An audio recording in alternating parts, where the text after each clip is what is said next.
সব জল্পনা কল্পনার অবসান ঘটিয়ে অবশেষে ত্রয়োদশ জাতীয় সংসদ নির্বাচনের শিডিউল ঘোষিত হয়েছে গতকাল সন্ধ্যায়। এখনও কি কারো কারো মনে সন্দেহ থাকবে ফেব্রুয়ারি মাসে নির্বাচন হবে কিনা? সম্মানিত দর্শক, আপনাদেরকে আন্তরিক শুভেচ্ছা জানিয়ে আমার আজকের আলোচনা শুরু করছি। আমার আজকের আলোচনার বিষয়বস্তু ঠিক করেছি, নির্বাচনের শিডিউল ঘোষণা, কেমন হবে 2026 সনের জাতীয় সংসদ নির্বাচন। আপনারা ইতিমধ্যেই জেনে গেছেন যে 2026 সনের ফেব্রুয়ারি মাসের 12 তারিখে জাতীয় সংসদ নির্বাচন এবং গণভোট একই সাথে অনুষ্ঠিত করার জন্য বাংলাদেশ নির্বাচন কমিশন ঘোষণা করেছে। ডক্টর ইউনূসের অন্তর্বর্তী সরকার কবে ভোট দেবে, আদৌ ভোট দেবে কিনা, ভোট না দিয়ে তাদের যে ক্ষমতা সেটা দীর্ঘায়িত করবে কিনা, এসব নিয়ে গত কয়েক মাস ধরে যথেষ্ট পরিমাণে নানা মহলে পর্যালোচনা হয়েছে এবং চলে আসছিল।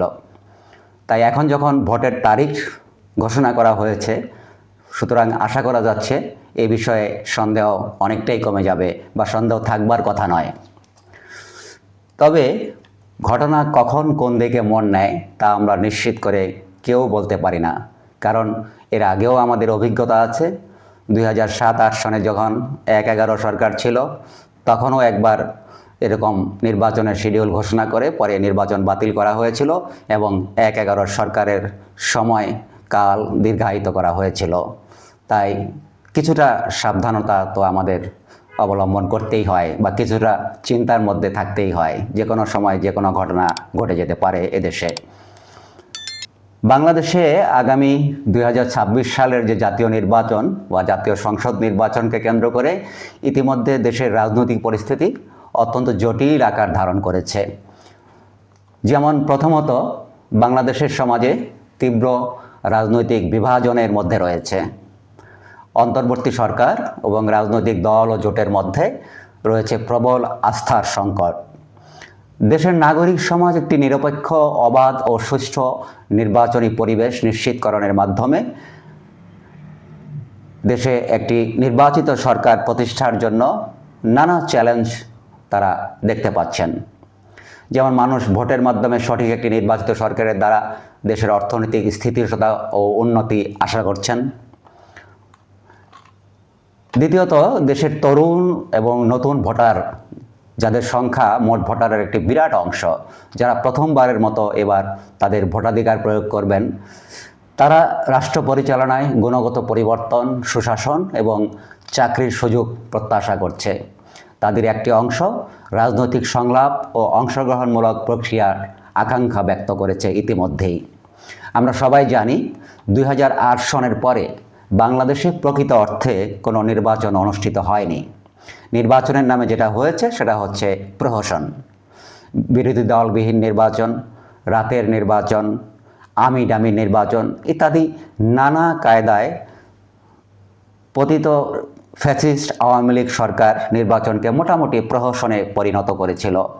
আর সে কারণেই আমাদের এবারের নির্বাচন নানাভাবে তাৎপর্যপূর্ণ, কারণ 2008-এর পরে 2026 সনে প্রথমবারের মতো একটি জাতীয় সংসদ নির্বাচন অনুষ্ঠিত হতে যাচ্ছে, যেখানে নাগরিকের আকাঙ্ক্ষা হচ্ছে এটি একটি ভালো নির্বাচন হবে, সুষ্ঠু নির্বাচন হবে, নিরপেক্ষ নির্বাচন হবে এবং এই নির্বাচনের মধ্য দিয়ে একটি নির্বাচিত সরকার দেশ পরিচালনার দায়িত্ব গ্রহণ করবে। এটাই জনগণের প্রত্যাশা। তৃতীয়ত, বাংলাদেশের জাতীয় নির্বাচনের উপর আন্তর্জাতিক এবং আঞ্চলিক যে সম্প্রদায় রয়েছে, সে সম্প্রদায়ের কড়া নজর থাকবে আমাদের এবারের নির্বাচনের উপরে। কারণ একদিকে পতিত যে আওয়ামী লীগ সরকার বা আওয়ামী লীগ দল হিসাবে তাদের কার্যক্রম যেহেতু বর্তমানে নিষিদ্ধ রয়েছে, সে কারণে তারা এবারে নির্বাচনে অংশগ্রহণ করতে পারছে না, এটা প্রায় নিশ্চিত করেই বলা যায়। সেই বিষয়টি নিয়েও জাতীয় এবং আন্তর্জাতিক পর্যায়ে নানা পর্যালোচনা চলছে যে আওয়ামী লীগ বিহীন নির্বাচন কতটা অন্তর্ভুক্তিমূলক হবে, কতটা গ্রহণযোগ্য হবে। এটি একদিকের যেমন আলোচনা, অন্যদিকে বাংলাদেশের নির্বাচন আঞ্চলিক এবং বৈশ্বিক যে পরাশক্তি রয়েছে তাদের কাছে অত্যন্ত গুরুত্বপূর্ণ। যা বাংলাদেশের আভ্যন্তরীণ রাজনীতিকে ব্যাপকভাবে প্রভাবিত করে এবং ভবিষ্যতেও করবে। সুতরাং সেটিও একটি চ্যালেঞ্জ হিসাবে রয়েছে আমাদের এবারে নির্বাচনের ক্ষেত্রে। এই সব কিছু মিলিয়ে এবারের সংসদ নির্বাচন অনেক বেশি গুরুত্বপূর্ণ বলে আমি মনে করছি বা অনেকেই মনে করছেন। তবে জনগণের যেটা প্রত্যাশা তা হচ্ছে একটি শান্তিপূর্ণ, স্বচ্ছ ও সহিংসতামুক্ত নির্বাচন প্রক্রিয়া, যার ফলাফল সকল পক্ষ মেনে নেবে। দ্বিতীয়ত, মানুষ চায় দুর্নীতিমুক্ত, দক্ষ ও জনবান্ধব প্রশাসন। সরকারি প্রতিষ্ঠানগুলির স্বাধীনতা ও জবাবদিহিতা নিশ্চিত করতে নির্বাচনকে একটি যথাযথ প্রক্রিয়া হিসাবে দেখছেন আমাদের নাগরিক সমাজ। পাশাপাশি অর্থনৈতিক উন্নয়ন ও সামাজিক নিরাপত্তা নিশ্চিত হওয়ার বিষয়টিও নাগরিকদের একটি অন্যতম প্রত্যাশা। অর্থাৎ একটি নির্বাচনের মাধ্যমে নির্বাচিত সরকার দেশের অর্থনৈতিক উন্নয়নে এবং সামাজিক নিরাপত্তা নিশ্চিতকরণে গুরুত্বপূর্ণ ভূমিকা রাখবে বলে নাগরিক সমাজ প্রত্যাশা করছেন।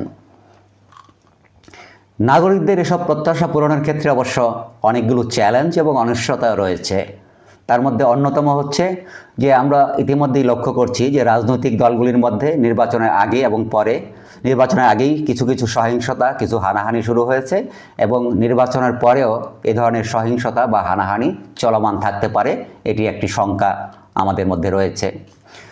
আমরা এখন যে মিডিয়া যুগে বসবাস করি, ডিজিটাল মিডিয়া যুগে, সেই মিডিয়ার যে দায়বদ্ধতা, সেই দায়বদ্ধতা নিয়েও অনিশ্চয়তা রয়েছে। আমাদের এখানে মিস ইনফরমেশন, ডিসইনফরমেশন ইত্যাকার বিষয়ে আমরা প্রতি মুহূর্তে আমাদের যে সামাজিক যে যোগাযোগ মাধ্যম, সেখানে নানাভাবে আমাদের বিভিন্ন ভুল তথ্য এবং মিথ্যা তথ্য দিয়ে নানাভাবে এই নির্বাচনকে হয়তোবা প্রশ্নবিদ্ধ করার চেষ্টা করা হতে পারে। সুতরাং মিডিয়ার দায়বদ্ধতা এবং মিডিয়ার সঠিক দায়িত্ব পালন, এই বিষয়েও রয়েছে আমাদের কিছুটা শঙ্কা বা অনিশ্চয়তা। অন্তর্বর্তী সরকার এবং প্রশাসনের নিরপেক্ষ ভূমিকা নিয়েও অনেকেই শঙ্কা প্রকাশ করছেন যে অন্তর্বর্তী সরকার এবং তার অধীনস্থ যে প্রশাসন, যেই প্রশাসনে অনেকেই এখনও আওয়ামী লীগ সরকারের আমলে নিয়োগপ্রাপ্ত, সেই ব্যক্তিরাই ডিসি কিংবা এসপি কিংবা সচিব, তারা অনেকেই রয়েছেন যারা আওয়ামী লীগ সরকারের আমলে তারা নিয়োগপ্রাপ্ত হয়েছেন। তারা কতটা নিরপেক্ষভাবে, কতটা শান্তিপূর্ণভাবে নির্বাচন অনুষ্ঠানে সহায়তা করবে, সে বিষয়েও কিছু অনিশ্চয়তা বা আশঙ্কার বিষয় রয়েছে। কিন্তু আমরা দিন শেষে আশা করতে চাই যে সব ধরনের শঙ্কা অতিক্রম করে বাংলাদেশে একটি গ্রহণযোগ্য জাতীয় সংসদ নির্বাচন অনুষ্ঠিত হবে 2026 সনের 12ই ফেব্রুয়ারি, এবং এই নির্বাচনের মাধ্যমে দেশে একটি গণতান্ত্রিক ধারার শুভ সূচনা হবে। আমাদের আজকের আলোচনা এখানেই শেষ করছি। যদি ভালো লেগে থাকে তবে লাইক করতে পারেন, শেয়ার করতে পারেন এবং চ্যানেলটি সাবস্ক্রাইব করে আমাদের সঙ্গে থাকতে পারেন। সবাইকে আবারও ধন্যবাদ।